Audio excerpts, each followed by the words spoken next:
So it is true, but it's too late. They said each soul has its given day, when it must leave its body's core and meet with its eternal fate. Oh, mark the words that I do say. Who knows tomorrow could be your day. والصلاة والسلام على أشرف الأنبياء وعلى آله وأصحابه ومن والاه وبعد. My dear respected ulama ikram, brothers and sisters, it's a great honor and a pleasure to be here. And this is my first time in this Hikmah Institute.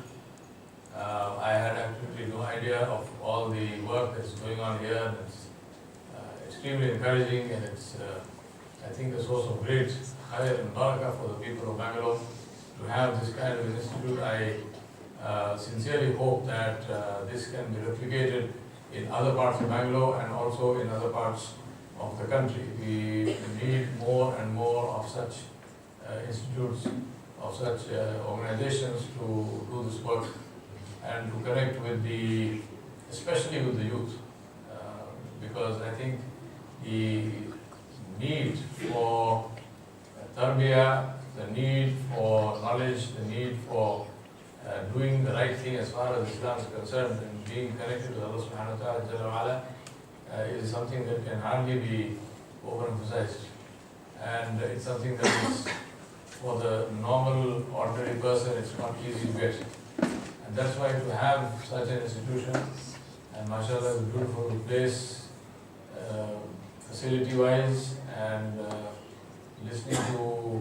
hearing about all the different programs that are being done here. Alhamdulillah, I think this is a sign, inshaAllah, of acceptance with Allah subhanahu wa ta'ala, that all this work is able to be done, and you have the people to collaborate with you to do this work. I ask Allah subhanahu wa ta'ala to bless this place and to bless those who are involved in creating it and sustaining it and maintaining it, in teaching here and learning here and participating in this. And I ask Allah subhanahu wa ta'ala to make this a source of barakah for all of us, inshaAllah. The topic today of what if tomorrow is my last day is the thought that I not only just got into my head, but this was one of the lectures of one of my very dear friends, Mufti Ismail Musammek, and I was listening to that lecture. So I'm not trying to copy his lecture, but I must acknowledge that the title was something which really touched my heart and made me think, because it's one thing to repeat the hadith of Mirza Yawar Baig, which we repeat many times, where we say that when you make the salam in salah, and you say assalamu alaikum, on one side we are not sure that we will be able to complete the movement. And we say that if we take a morsel of food in our mouth, we are not sure whether we can actually swallow this food. We've said this many times. And I want to share with you a real life story that happened with me. I was in England, and we were in a place called Nuneaton. And in Nuneaton, we met some people, and they said that one of the brothers, he passed away yesterday. So they said, we are going to his family to condole with them. So would you like to come along? I said, of course. So we went. And when we went there, we sat with the elder brother. The younger brother was the one who died. He was under 40 who died. And the elder brother was there. So we were sitting and talking. We asked him, somebody asked him, how did it happen? And his man tells the story. Ajib, I tell you, every time I recall this story, this is now several years ago, I think more than about 15 years since this story happened, but every time I think about this story, it makes my hair stand on end. They brought a plate and showed us, and this plate had some curry which had dried up, and it had a piece of roti on that plate. So I said, what is this plate? He said, this is what happened yesterday. He said, my brother used to drive a taxi. And he said, my mother used to live with my brother. And the routine was that every afternoon my brother would come home and he and my mother would sit opposite each other, facing each other on a dastakhan on the ground. And his wife, that is the brother's wife, the bahu, the daughter-in-law, she would make hot rotis, hot parathas. And she would bring these rotis and the mother and the son would eat. He said, yesterday, as usual, that is what was happening. He said, my brother, during the course of this meal, he ate 2 or 3 morsels, and then he said he took a piece of roti and he dipped it in the curry and he rubbed it and he dipped it. He was doing this. So he said, my mother asked him, his name was Javed, the name, everything is fresh in my mind. And these were Punjabi people, so they spoke with that Punjabi accent. So his brother said कि हमारी माँ ने कहा कि जावेद तू खाने से खेल रहा है. He said, Javed, you are playing with your food. And he said, my brother said, माँ मेरी जान जा रही है.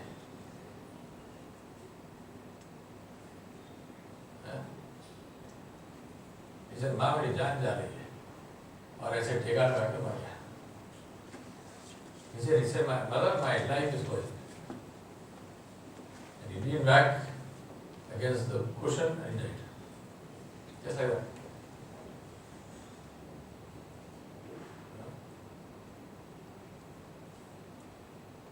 Well, we live in a world where we think that these things happen only to other people.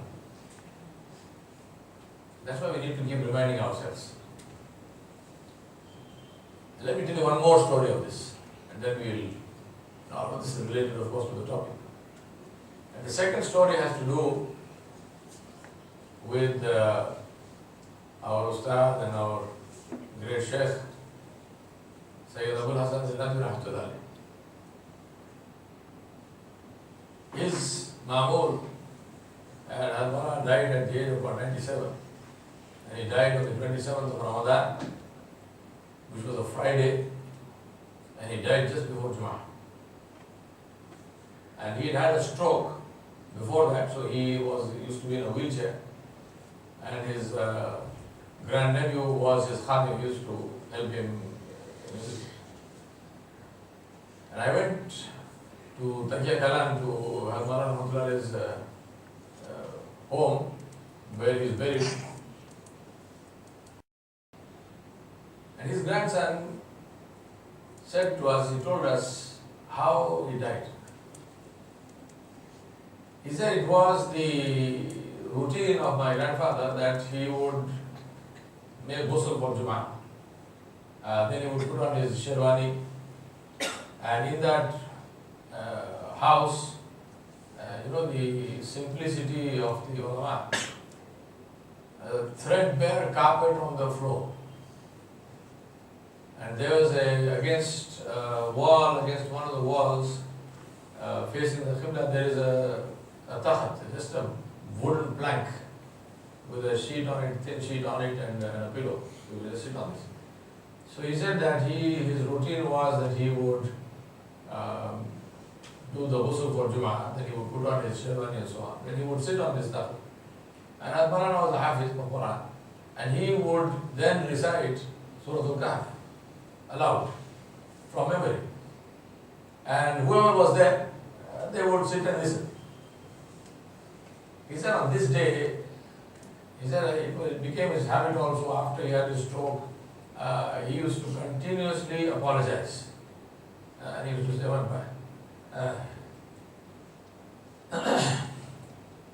he used to say, मैं बहुत तकलीफ दे रहा हूँ आप लोगों को, मुझे माफ करना.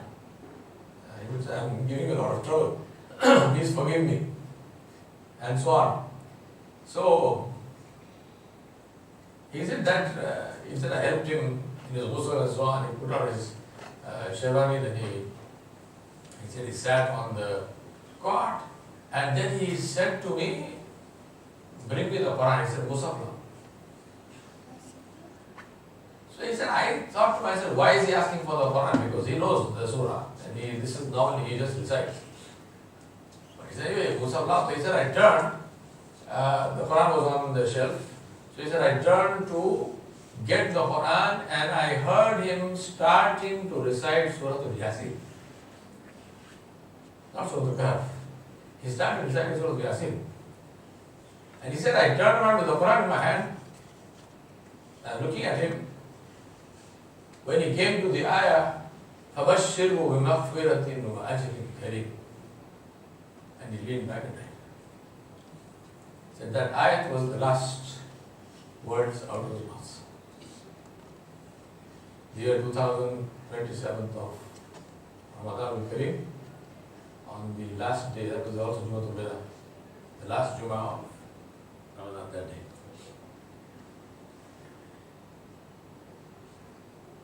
Allah subhanahu wa ta'ala grants the last moments of a Muslim's life. Everything is a decree of Allah, of course, but the last moment of a Muslim's life, I believe, are the gift from Allah. Because we cannot engineer these things. We cannot make it happen. If Allah subhanahu wa ta'ala wishes for it to happen, it happens. We ask Allah subhanahu wa ta'ala to make the last of our deeds the best of our deeds, and the last of our days the best of our days, which is the dua that a Badu Arab came and made before Nabi Sallallahu Alaihi Wasallam, and Rasulullah Sallallahu Alaihi Wasallam said Ameen, and he said this is a very good dua. So Allah gives this gift to those who have spent their life in the service of Allah subhanahu wa ta'ala, and those who were faithful to Allah throughout their lives. Allah subhanahu wa ta'ala does not abandon them at their last moments. One of our other Asatiza from South Africa, Maulana Yunus Patel Rahmatullah alayh, I met him. I was going to the UK. Of course, every time I went to South Africa, I would always meet him. And alhamdulillah, Maulana had a lot of affection for me. But this particular trip, I was going to the UK, and in the lounge in Dubai, I saw Maulana walking in. So I went and met him and I said, so he said, I'm going to Medina. And he said, after that, I'm going for Umrah. And so I said, please make dua for me. He said, of course, I will make dua for you and so on. He and his wife were going. My wife and I were going to the UK. I was teaching him one of the courses there, so I was on my way there. He went to Medina. He spent a couple of weeks there. And then he went for Umrah. He completed his Umrah and everything else. And after that, I think the next day or the day after that, he made tawaf. He prayed his salah after tawaf. And then he sat in the mataf and he passed away. And he died. In the mataf, looking at the Kaaba in front of Al-Masjid al-Haram. Point I'm making, my brother and sister, is that this day will come. This day will come without a doubt. It will come to those who expect it, it will come to those who don't expect it. It will come to those who believe in Allah, it will come to those who do not believe in Allah. Reality is that which does not depend on belief or its existence. It doesn't matter whether you believe or you don't believe. Why must you believe that? Because if you believe, then you will prepare for that which is certain. But not believing will not remove that certainty. It's like saying you believe that income tax has to be paid or not. It doesn't matter whether you believe or not, it has to be paid. But if you believe it has to be paid, then you prepare for it, otherwise you go to jail. Simple as that. Right? It's not a matter of belief. You're most welcome, you can deny it. You can say, well, lousy government, they don't do anything, why must I pay taxes? I agree with all of that, but you better pay your taxes. Because if you don't pay your taxes, then you're going to become the guest of this government. Right? So the point is that whether or not we believe that we die, we will die. There is no doubt about this fact. Whether or not we believe that we will stand before Allah subhanahu wa ta'ala, we will stand before Allah subhanahu wa ta'ala.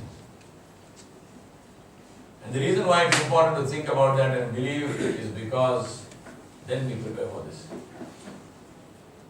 And that's the reason why Nabi sallallahu alayhi wa sallam, he said that the wisest among you is the one who remembers his death most often.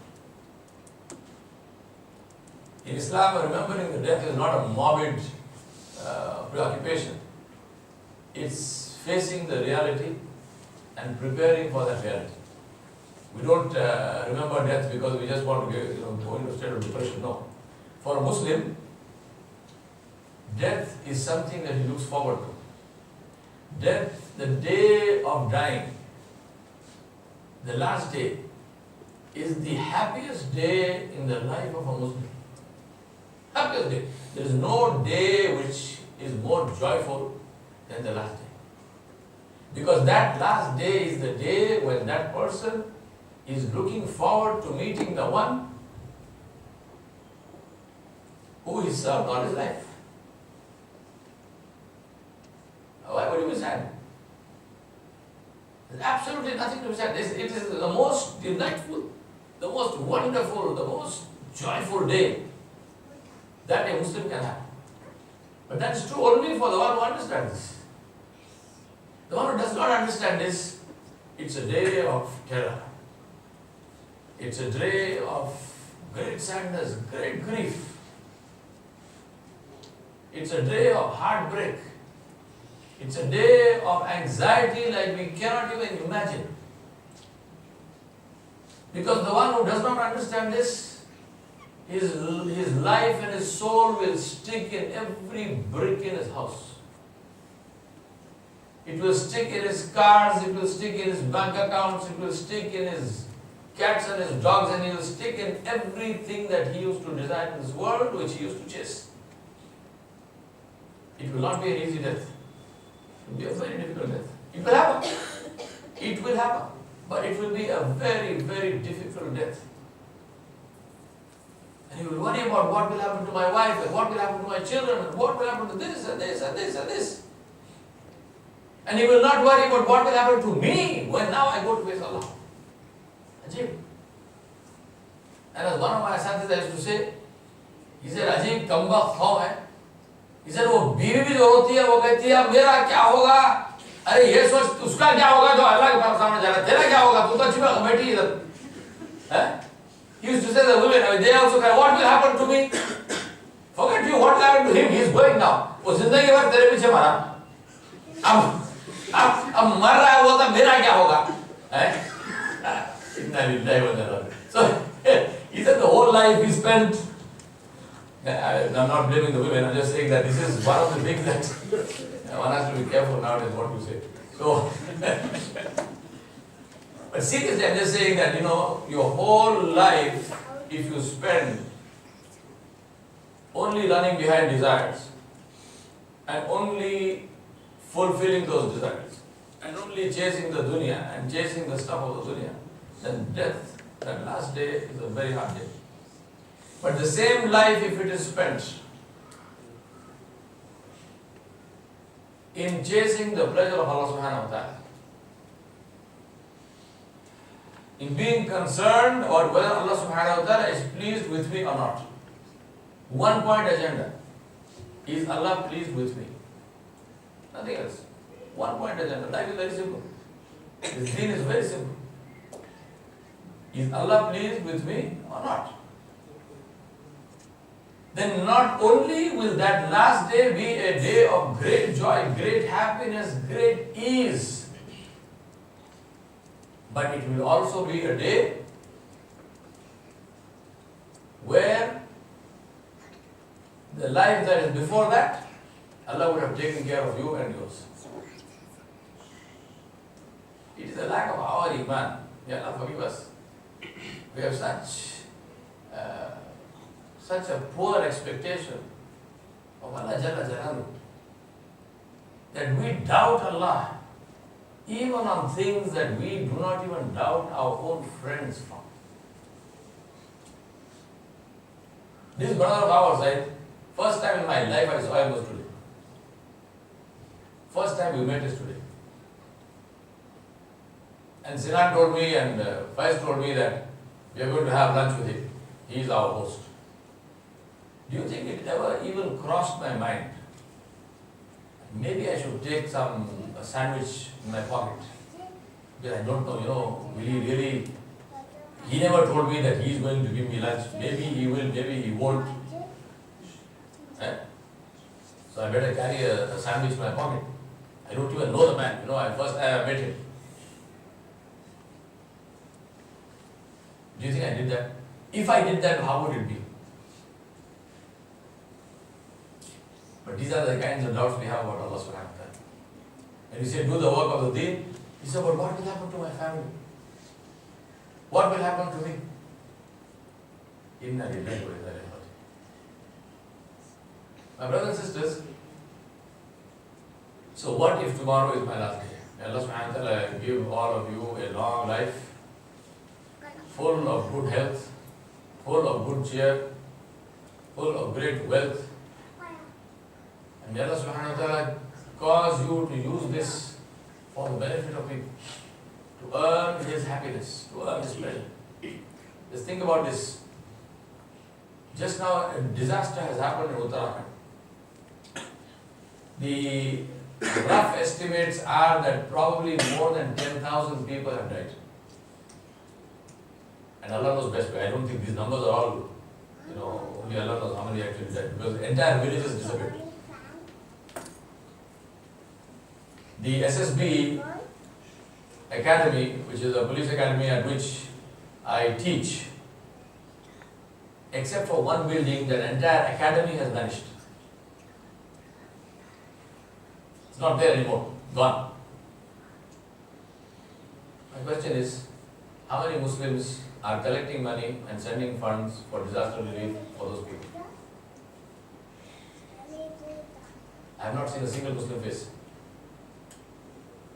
Yet, we talk and we say that Islam does not differentiate between a Muslim and a non-Muslim when it comes to helping people. Rasulullah went to the aid of anyone. So tell me, is it or is it not your duty and my duty to go to the aid of those people? Whatever their faith is immaterial, they are human beings. Is Allah subhanahu wa ta'ala pleased? If Allah subhanahu wa ta'ala forgave a man who gave water to a thirsty dog and gave him Jannah for that reason, what do you think Allah subhanahu wa ta'ala will do if you and I go to the aid of human beings who have been the victims of a disaster? But do we think about that? We say a picture is worth 1,000 words. And I say to you that an action is worth 1,000,000. And before I end my speech today, I'm going to ask you, give money and give money now. Donate money. And then take that money and go there. You want to see Muslim faces with beards and caps and hats praying salah in a place where no Muslim probably went before. This is your opportunity to go and pray salah in a place where no Muslim ever went before. That ground is crying for the word of Allah subhanahu wa ta'ala. That ground is crying for your sajda. Those hills never heard the sound of adhan. Because who goes to Kedarnath? This is an opportunity. Believe me, they will welcome you with open arms. They will welcome you with open arms. They will pray behind you. Go and do it. Because it happened to them, it happened to us.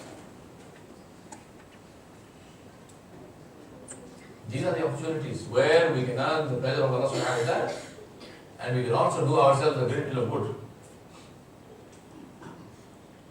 So what if tomorrow is my last day? I want you to think, I will tell you what I think if tomorrow is my last day. But I want you to think of this, and then when we go back tonight, reflect on this with yourself in the picture.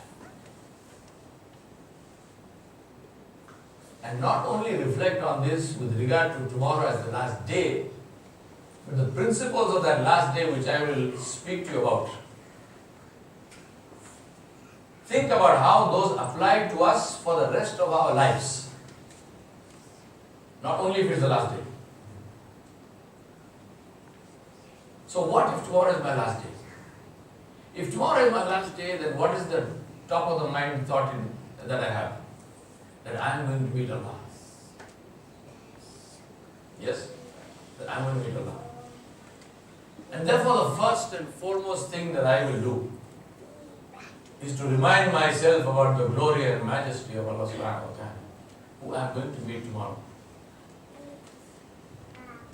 And I will remind myself of how Allah subhanahu wa ta'ala described himself, because wallahi, nobody can describe Allah like Allah describes himself. Nobody can glorify and praise Allah like Allah praised himself.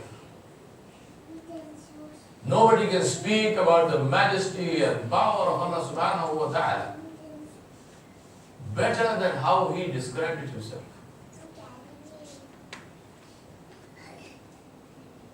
Asdaqul hadithi kitab Allah. Ajmalul hadithi kitab Allah. Akbarul hadithi kitab Allah. The most beautiful book is the book of Allah. The most beautiful speech is the speech of Allah. The most powerful speech is the speech of Allah. So what did he say? He said, أعوذ بالله من الشيطان الرجيم بسم الله الرحمن الرحيم الحمد لله رب العالمين الرحمن الرحيم مالك يوم الدين. I'm not going to translate, I'm not going to explain.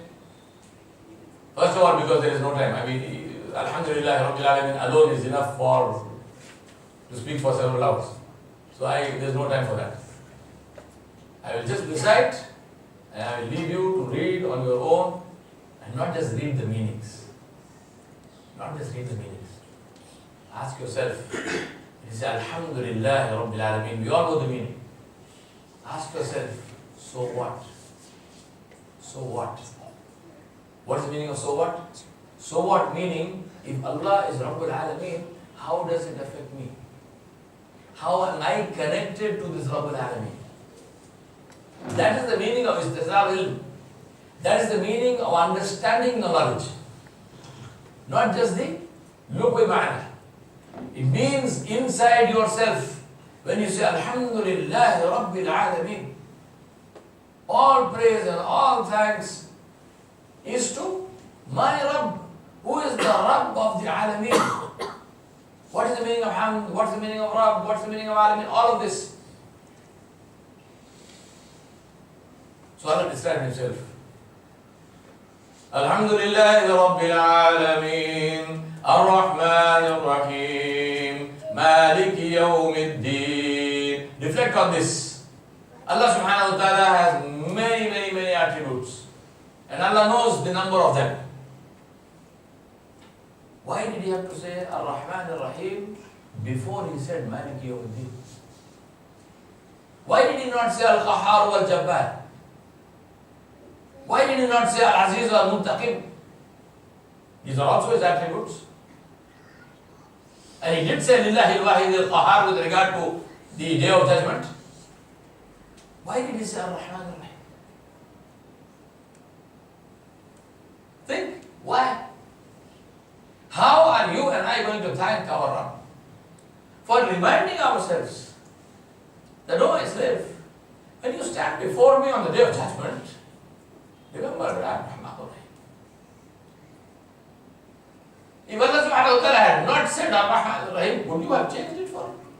Would I have changed it? Could we have said, Ya Allah, standing before you, the thought itself is so terrifying. And now your Sifat wa Qahhar wa Jabbar wa Muntaqim wa Aziz, what will happen to me? Let us speak about your mercy. Could we have said this? So what do you say to the Rabb who said this without us asking? How do you thank him? My brothers and sisters, I remind myself when you let us not live mechanical lives like a machine. But even those of us who worship Allah subhanahu wa ta'ala, who are alhamdulillah, we try to be regular with our salah and all that, everything, our life is like a machine. It's Allah. Subhanallah.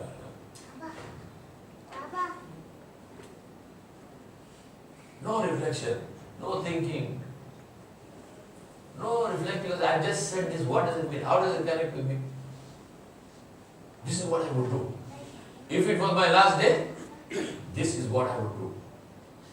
I remind myself of the glory and majesty of Allah subhanahu wa ta'ala who I am going to meet tomorrow, and I would reflect on each and every one of those words and correct myself and say, Allah, I am going to face Allah. Who is Allah? Allah subhanahu wa ta'ala said, Allahu la ilaha illa huwa al-hayyul qayyum la ta'khudhuhu sinatun wa la nawm lahu ma fi as-samawati wa ma fi al-ard man dha alladhi yashfa'u 'indahu illa bi-idhnihi ya'lamu ma bayna aydihim wa ma khalfahum wa la yuhituna bi shay'in min 'ilmihi illa bima sha'a wasi'a kursiyyuhu as-samawati wal-ard wa la ya'uduhu hifdhuhuma wa huwa al-'aliyyul 'azim.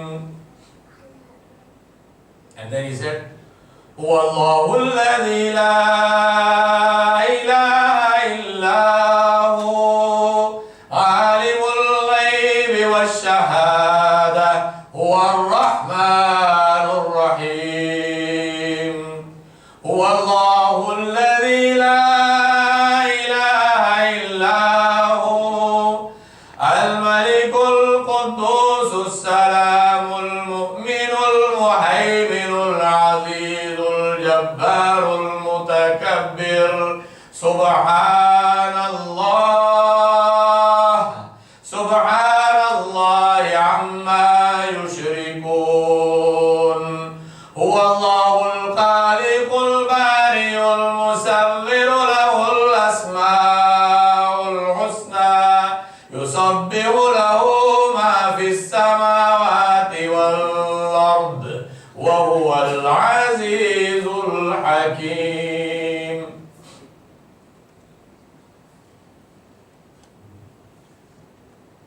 And then he said, قل هو الله أحد الله الصمد لم يلد ولم يولد ولم يكن له كفوا أحد. And then he said about the specific time, if tomorrow is my last day, that last moment.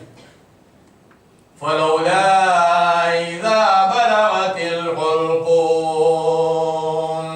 وَأَنْتُمْ حِينَئِذٍ تَنْظُرُونَ وَنَحْنُ أَقْرَبُ إِلَيْهِ مِنْكُمْ وَلَكِنْ لَا تُبْصِرُونَ فَلَوْلَا إِن كُنتُمْ غَيْرَ مَدِينِينَ تَرْجِعُونَهَا إِن كُنتُمْ صَادِقِينَ. That last moment, what did he say? فَلَوْلَا إِذَا بَلَغَتِ الْحُلْقُومَ. When the breath is stuck in the throat. وَأَنْتُمْ حِينَئِذٍ تَنْظُرُونَ. When you are standing there looking on, and you can do nothing. You can do nothing. Your own mother, own father, own child, you can do nothing. All the marvels of medical science can do nothing. What does our Rabb tell us? نحن أقرب إليه منكم ولكن لا تبصرون. We are the closest to you, and you cannot see us. So I would remind myself about the glory and majesty of my Lord, and I would revel in it, and I would recite His kalam more and more and more. And I would recite it with the knowledge of the hadith of Muhammad sallallahu alayhi wa sallam, where he said that Allah subhanahu wa ta'ala waits for the recitation of His slave. And when His slave starts reciting, Allah subhanahu wa ta'ala draws attention of those muharrabeen around him to the recitation of that slave. And Allah subhanahu wa ta'ala remembers that slave on his arsh. Reflect on the ahadith of Muhammad sallallahu alayhi wa sallam. Listen to the voice of the Nabi. What is the meaning of Allah subhanahu wa ta'ala draws the attention of people? Ta'ala Allahu al-amsal, we do not give an example of Allah. But it's like saying that you are listening to a favorite song or you are listening to a favorite radio transmission, and when that channel comes on, you tell people that I'm listening to this. Now listen, see, how beautiful this is. Who is doing this? Allah subhanahu wa ta'ala. And he takes the name of the slave. This is my slave, Muhammad Sinan. Listen to his recitation. And there Allah subhanahu wa ta'ala is not talking about your tajweed. He is not talking about the tune of your recitation. He is talking about what comes inside from the heart.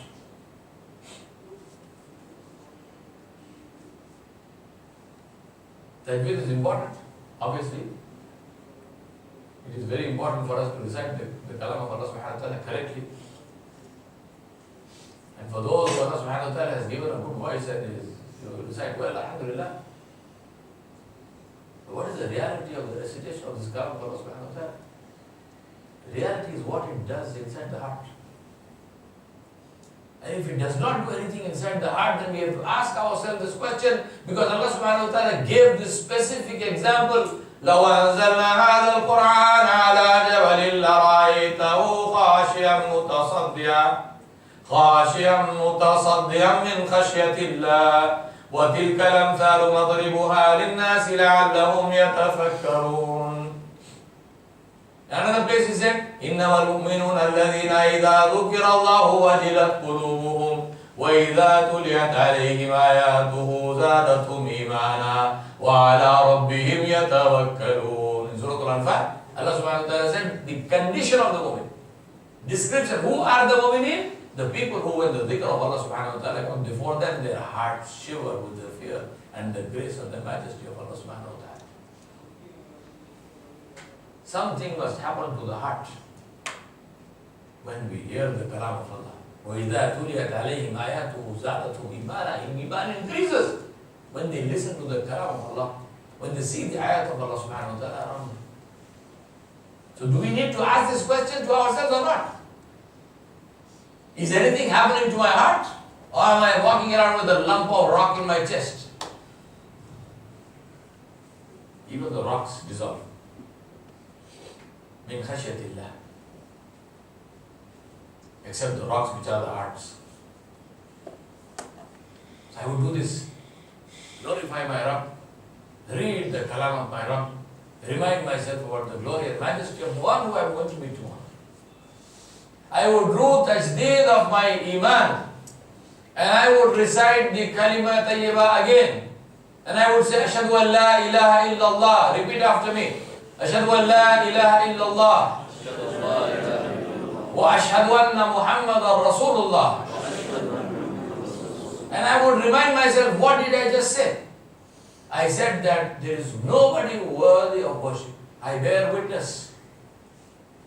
I bear witness that there is no one worthy of worship except Allah subhanahu wa ta'ala. And then Muhammad sallallahu alayhi wa sallam is the messenger of Allah subhanahu wa ta'ala. He is the last and final messenger. There is no messenger after him.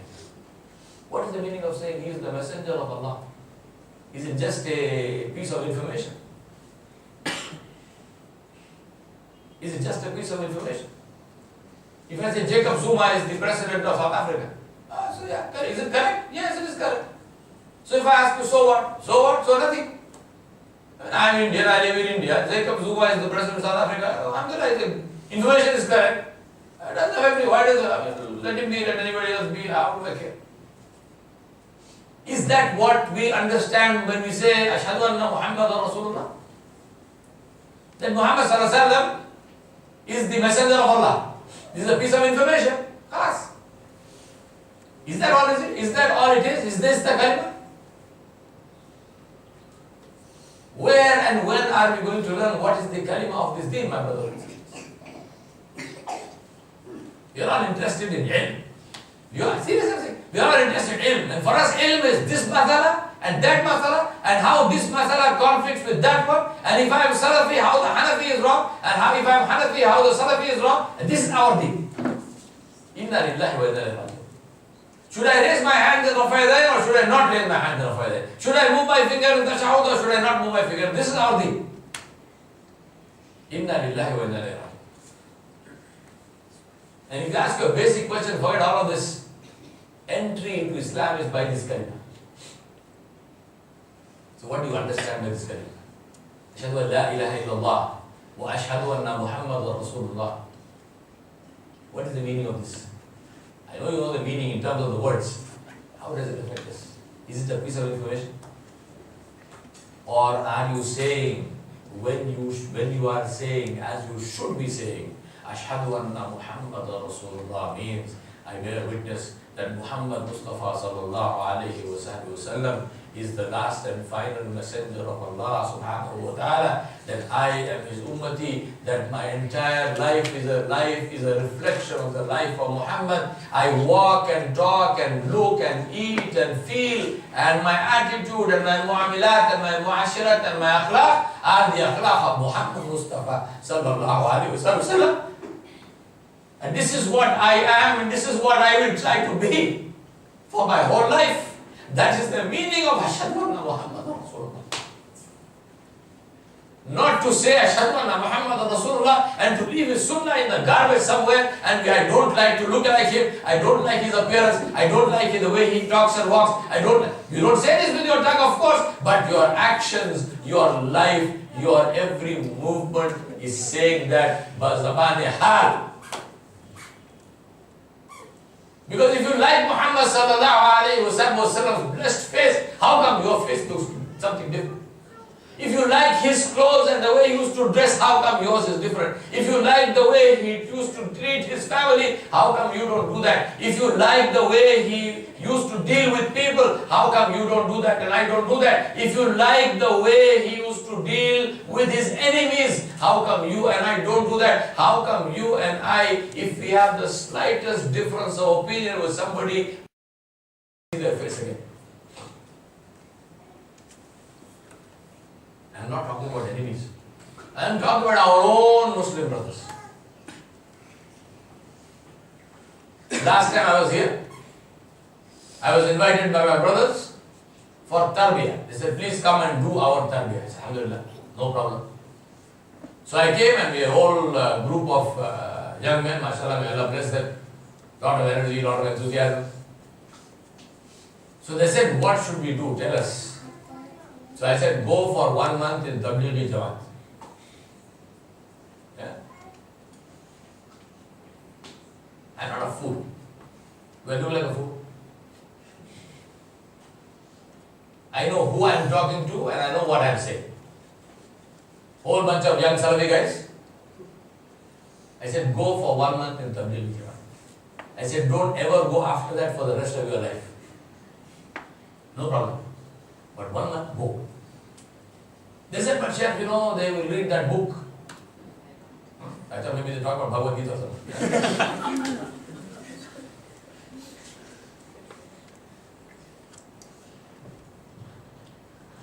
So if they read that book and if they mention a daif hadith or a mawdu hadith, what should I do? So I said, take a sword and chop their head off. Yeah. I said, no, what you do? You keep your mouth shut and you listen. And then in the night, you stand in tahajjud and you cry before Allah subhanahu wa ta'ala. And you weep before Allah subhanahu wa ta'ala and you say, Ya Allah, they've taken all the time and the energy to go out in your path. They're reading something, this particular hadith they read. Ya Allah, you know this is not correct. Ya Allah, guide them. Ya Allah, give me the words to guide them in a way which touches their heart. Cry in the night. Weep and weep and weep. Do that. 1 month. What was the result of that?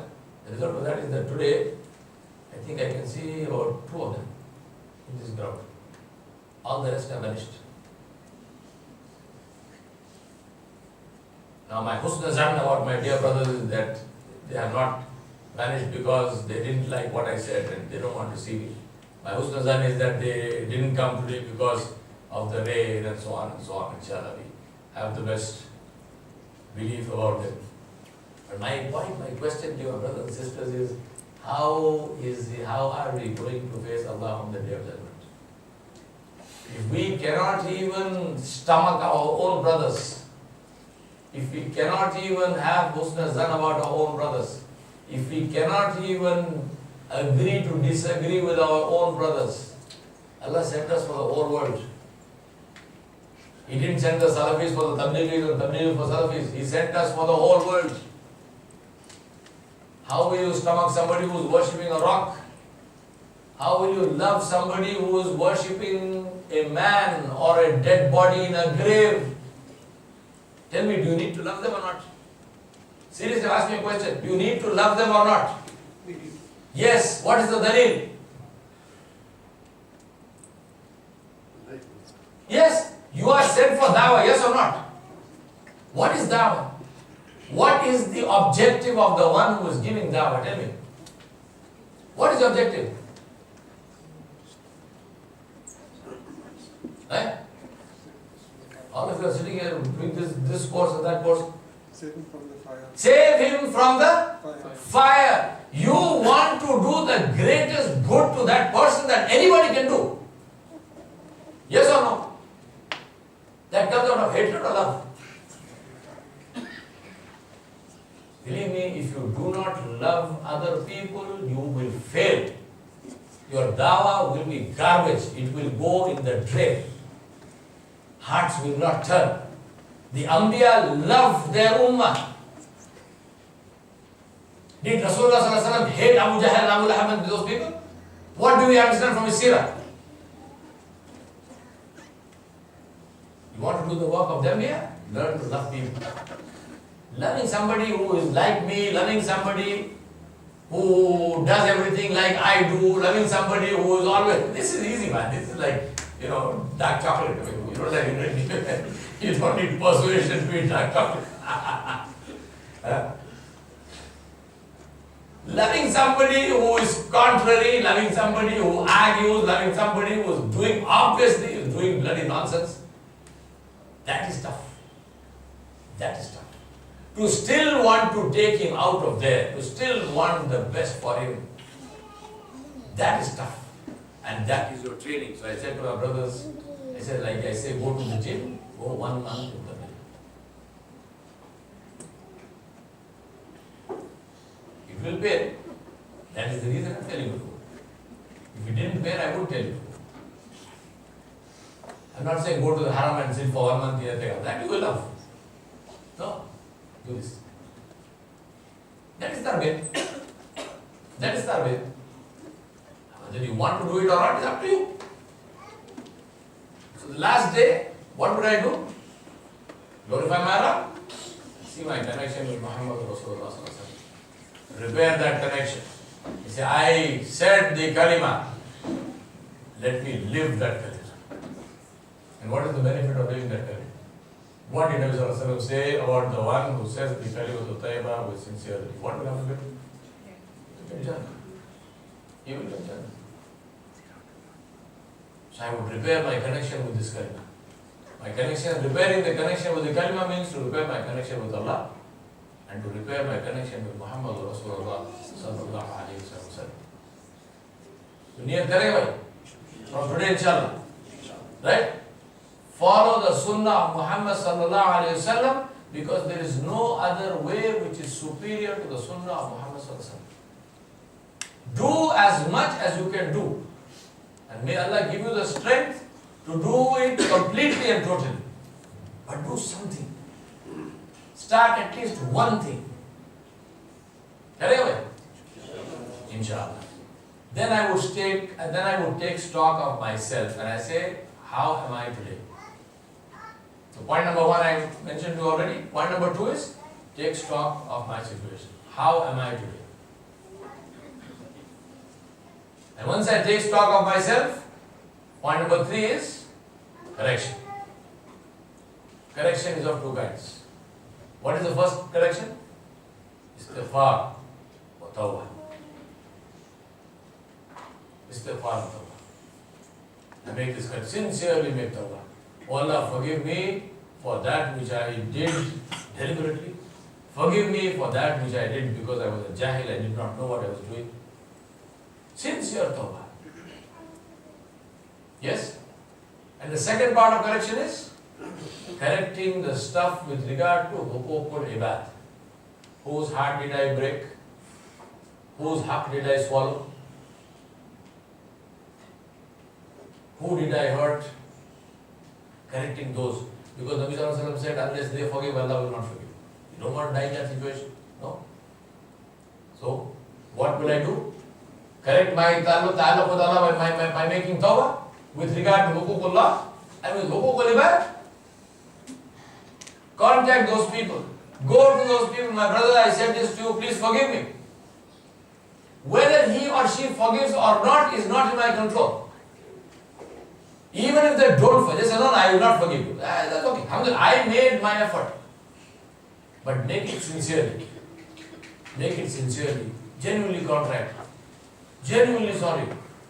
And if that matter was something where I took something from them, give it back. There's no point in saying I swallowed 1,000 acres of your land and I'm extremely sorry. You know?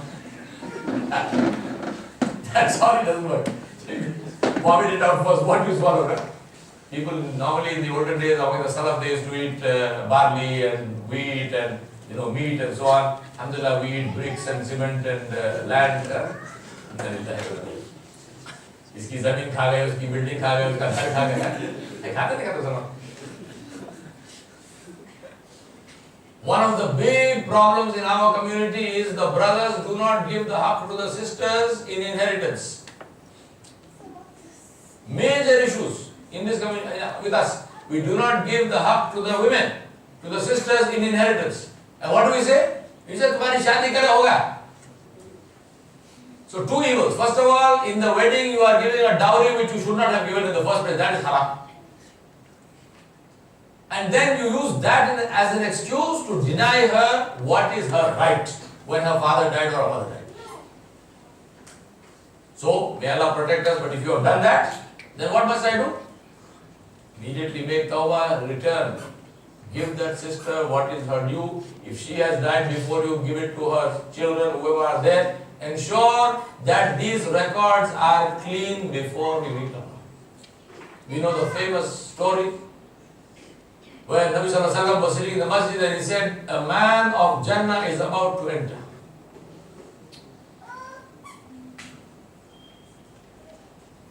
And according to one account, that was Sa'ad ibn Abi Waqqas radhiyallahu anhu. Next day, the same thing. He said, a man of Jannah is about to enter. And the same person came in. And the third day, the same thing. So Abdullah ibn Umar radhiyallahu anhu, he decided to find out why is Nabi Sallallahu Alaihi Wasallam giving this bashara about this man. For what? So he went to his house and he said, I would like to be your guest. I said, most welcome, please come. Because it is the right of the brother on the brother that if he comes, that for 3 days you entertain him. Alhamdulillah. So he said, please come. And he did not tell him why and so on. He said, I want to be a fan. Alhamdulillah. So he stayed with him for 3 days. And at the end of 3 days he told him, he said, this is what happened. The reason I came and I wanted to be your guest is because I wanted to observe you completely for 24 hours to see what is it that you are doing, because of which Rasulullah said that you are a man of Jannah. But he said, a strange thing, that I did not see you doing anything unusual. Whatever everybody else does, you did. You stood up in the night for the Hajj and so on and so forth. Everyone does that, so it is nothing unusual. So why did he say this? Sallallahu Alaihi Wasallam. And Sa'ad ibn Abi Waqqas said, there is one thing that I do which you obviously you could not have seen. He said, what is that? He thought it was some secret wazifa that he is. He said, before I go to sleep, I settle all my debts. What did he say? He said, every night, before I go to sleep, I settle all my debts.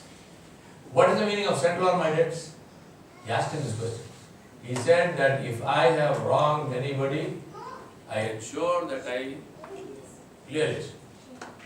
I apologize, if I have taken something, I give it back and so on. Imagine how many people would have been talking in the first place. But I'm just saying, this is the tawad of the Sahaba that you see, so he said, I clear all my debts. He said, I make tawbah to Allah subhanahu wa ta'ala, and I ensure that I do not sleep with anyone's haqq on my head. That is what I do. And he said, that's my internal amal, so obviously you could not have seen that. And maybe this is the reason why Rasulullah made this bashar. So this is what I would do. Clear my debts. So are we ready, my brothers and sisters? Inshallah. Tonight we will not go to sleep until we clear our debts, inshallah. Inshallah. Inshallah, I am sure you are not eating up anybody's up, but if you have hurt someone or whatever it is, pick up the phone, talk to them. Say something nice to them. Do that. And then the fourth thing I will do is to repair my ta'alluq, especially with my relatives with whom I have a relationship of blood. The relationship of rahim. Brothers, sisters, uncles, aunts, and so on. If those relationships are in a problem, repair those relationships. How many people do you know and I know? Brothers don't talk to brothers. Brothers don't talk to sisters. Inna lillahi wa inna ilaihi raji'un. People don't talk to their parents. It's a matter of great shame that somebody did an organization called Help Age India, and they published a survey of ill treatment of the elderly. Now obviously this is not confined to Muslims alone, but it's a general survey. In the whole country, they said ill treatment of the elderly, including beating them. Children, sons and daughters beating their parents. This is part of the survey. Guess which city is in this whole country is number one? Hyderabad. Seriously, Hyderabad. I'm ashamed to say I'm from Hyderabad. Hyderabad is the number one city. So obviously it's a general, as I said, it's not only the Muslims, but obviously Muslims are also involved. How many people do we know who don't talk? Not only don't talk to each other, I know people, for example, because the father and the uncle, the two brothers have a problem, the children are disrespectful to the uncle. The young boy and the young girl will not say salam to his uncle and to his aunt. Now imagine this evil, you are the cause not only of starting that evil, but of communicating that evil generation after generation. How evil is that? How terrible is that? What is the tarbiyah you are giving to your children? So I would do this. I would repair those relationships. Alhamdulillah, in my life I don't have anybody like this who I don't talk to. But may Allah save me from that till the last of my days. But if tomorrow is my last day, this is what I would do. So my request to you is, if there is something like this in your life, please make niyyah that you will not go to sleep tonight. Looks like you won't sleep tonight at all. That you will not go to sleep tonight until you make a phone call. Will you do this, inshallah? And also, whoever you meet, communicate this to them. आप क्या काम बोलना आप बोलो, वो करना नहीं करना उसका दो छोड़ पे छोड़ो, forget that. Just tell them, communicate. आप बोल तो सकते हो, you can tell them. आप फोन करो, नहीं करेगा मत करो, आप क्या काम दो, आप बोलो, communicate this. So I would repair those relationships. And then, final thing, I would invest in my akhirah. Now again, as we know, giving sadaqah and khairat on your last day is not the best thing to do. But of course, we don't know it's the last day. So let us imagine that it is the last day and do it now. I would invest in my akhirah. I would build. I always say this. I say that every Muslim must be only in one business. And what is that business? The real estate business. The real estate business. Every Muslim must be only in one business. That business is the real estate business. Where? Real estate where? Jannah. You बोला आपने बड़े आज में आप क्या काम करते हैं मैं real estate में आप क्या बनाते हैं पैलेस बनाते हैं महल अच्छा महल क्या बनाते हैं जन्नत बनाते हैं seriously Seriously, build palaces in the Jannah. You know how easy it is? You know how easy it is? Let me tell you. Let me tell you how easy it is. Nabi Sallallahu Alaihi Wasallam said that if you have an argument with your brother and you are right, listen to this. He said if you have an argument with your brother and you are right, but you give up your right to your brother, he said, I will guarantee you a palace in Jannah. हमारे हैदराबाद में बोलते हैं, हिंगी ना पिटेगी, एक पैसा खर्च नहीं हुआ, कुछ नहीं. All you did was you kept your mouth shut in the eye. ठीक है साहब, no problem. Palace in the Jannah. Real question is, how real is Jannah?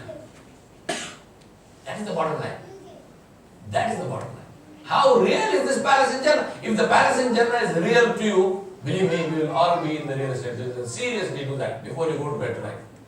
Think about your business. Am I in the real estate business or not? And get into the real estate business. And I want to end my talk just now with telling you a final story from the Seerah of the Sahaba Ridwanullahi alayhim about people to whom the Jannah was real. And the story is from Medina.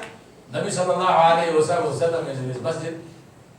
And a young boy comes to him who is a yatim, who is an orphan. And the boy is crying.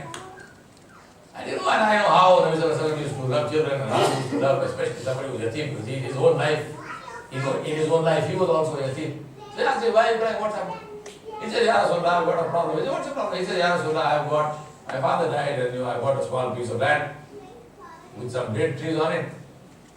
And there is another Muslim who has a huge big garden, date garden next to mine. I want to build a wall around my date garden, but there is a tree which belongs to that man which is in the way. So he said, I went to the man and I said, can I take this wall around your tree? He said, no. So the tree is mine. So he said, then will you sell me that tree so I can cut the tree and I take the wall straight through that? He said, no, I won't sell it. You can't build your wall here and he will not sell the tree. So he said, Ya Rasulullah, I am helpless. What do I do? So he was crying. So Nabi Sallallahu Alaihi Wasallam said, call the man. So they called him. And Rasulullah said to the man, he said, why don't you, yatim boy, a small boy, you want a huge big garden, one tree, what does it matter? Sell it to him. He said, no, I will not sell it. Who said this? A Muslim. Who is he saying it to? To Muhammad Rasulullah Sallallahu Alaihi Wasallam. So Nabi Sallallahu Alaihi Wasallam said, okay, don't sell it to him, sell it to me. Sell that tree to me and I will guarantee you a tree in Jannah. What does it mean? If Rasulullah Sallallahu Alaihi Wasallam is guaranteeing you a tree in Jannah, what does it mean? That you got the bashara of Jannah. Obviously, you cannot be in Jahannam and you say, oh, you see, I have a tree in Jannah. While I am burning here, I got a tree there. No. Right? So it means that you are getting the bashara of Jannah from the blessed tongue of Muhammad Mustafa Sallallahu Alaihi Wasallam. He said, sell me the tree, I will guarantee you a tree in Jannah. The man said, no. I will not sell. And he walked away. I'm talking about the real estate business. I'm talking about people to whom the Jannah was real. The man walked away. This conversation as it was going on, it was one of the Ansar, a man called Abu Dahda, not Abu Darda, Abu Dahda, radiallahu anhu al-Ansari. He was in the masjid. And he was watching this whole thing happening. So when the man walked away, Abu Dahda went to Mirza Yawar Baig and said, Ya Rasulullah, if I buy that tree for you, will you guarantee me that tree in Jannah? Imagine, today for us this is like a fairy tale, you know. You know, it's pie in the sky, man. I mean, tree in Jannah. Even Jannah, I don't know, yeah, well, it is there, but you know what tree? What tree? Think about this, same deen, same Allah, same Nabi, same Kitab, same Sunnah, everything. Why? Because we have lost our connection. So Abu Dawud went to Nabi Sallallahu Alaihi Wasallam and said, Ya Rasulullah, if I buy that tree for you, will you guarantee me the same tree in Jannah? Nabi Sallallahu Alaihi Wasallam said, yes. Abu Dhabi took off out of the masjid, went chasing behind this man. By this time, this man was in the market of Masjid. So Abu Dhabi stopped him and he said to the man, he said, who am I? So the man said, what do you mean, who? I know you are, I know why are you asking me, He said, no, tell me, who am I? He said, you are Abu Dhabi. He said, what do you know about me? So the man said, what kind of thing is this? What's wrong with you? Why are you asking me all these questions? Abu Dhabi said, no, the reason I'm asking all the questions, tell me, what do you know about me? Now, while this conversation is going on, obviously the people collecting around it, what is this? So the man said, well, you are Abu Dahda, and what we know about you is that you are the owner of the most valuable date orchard in Medina, which has 600 bearing trees of the highest quality, and you have a well of sweet water in this garden of yours, and you have a house in the garden. This is what we know about you. So Abu Dahda said, you are sure about it? He said, yes, absolutely, we are sure about it. So Abu Dahda said, he said to the man, I have a proposal for you. He said, what proposal? He said, you know that tree that Rasulullah wanted you to sell it? He said, sell it to me. The man said, I told the Prophet of Allah, I will not sell it, why will I sell it to you? He said, no, hold on, listen to my whole proposal. Listen to the whole proposal. He said, sell me that tree and I give you my entire garden for that tree. So the man said, you are crazy. You are a nutcase. He said, no. He said, you are joking. He said, I'm not joking. The man said, you are serious? You are telling me that if I give you one tree, you will give me 600 trees and this valuable property and the well and the works? He said, yes. Now, by now, this is a huge crowd around them. People are watching. Abu Dhabi has gone crazy. What wrong with it? So the man said, you will not go back on your word. He said, no, I will not go back on my word. He said, you are sure about it? Sure about it. He said, okay, done, sold. I sell you the tree. I'm talking about people to whom the Jannah was clear. Abu Dhabi then went to the garden. He stood outside the garden. And he called out to his wife and said, Ya Dahda. He said, come out. She came out. He said, what happened? He said, I just sold this garden. I just sold this garden. She said, to whom? He said, to Muhammad Rasulullah Sallallahu Alaihi Wasallam. She said, for how much? He said, for one tree in Jannah. For one tree in Jannah. You know what the woman said? Radiallahu anha. She said, what a bargain. She said, fantastic, what a bargain.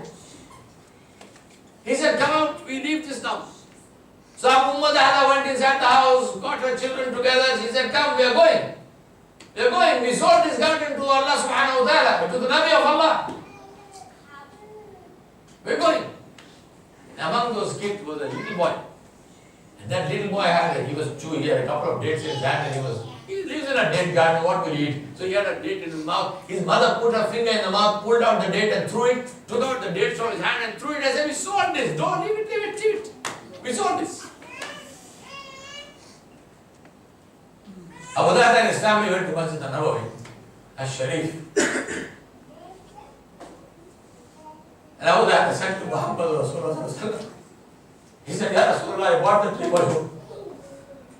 And tell me, do I have my tree in Jannah? Do I have my tree in Jannah? Rasulullah said to him, Ya Abu Dhabi. He said, you know when I promised you that tree in Jannah, there was no tree. He said, now when I looked at your Jannah is filled with trees. He said, Allah has planted however many Allah knows. He said, your Jannah is filled with trees.